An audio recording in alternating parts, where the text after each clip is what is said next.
قرآن کا آیت ہے سورہ العمران کا آیت نمبر 110۔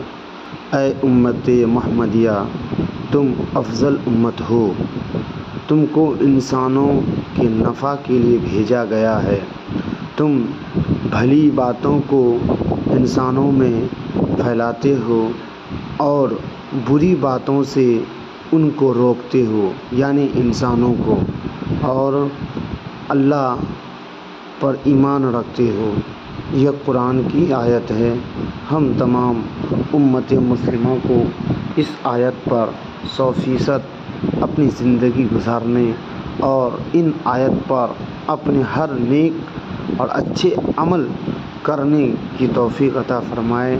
اور یہ آیت ان لوگوں کے لیے ہے جو یہ کہتے ہیں ہم ایمان والے ہیں، ہمارا ایمان مضبوط ہے، لیکن اس اندر سے کھوکھلے ہیں، ان کو اس چیزوں کے بارے میں سوچنا ہے، غور و فکر کرنا ہے۔ آمین۔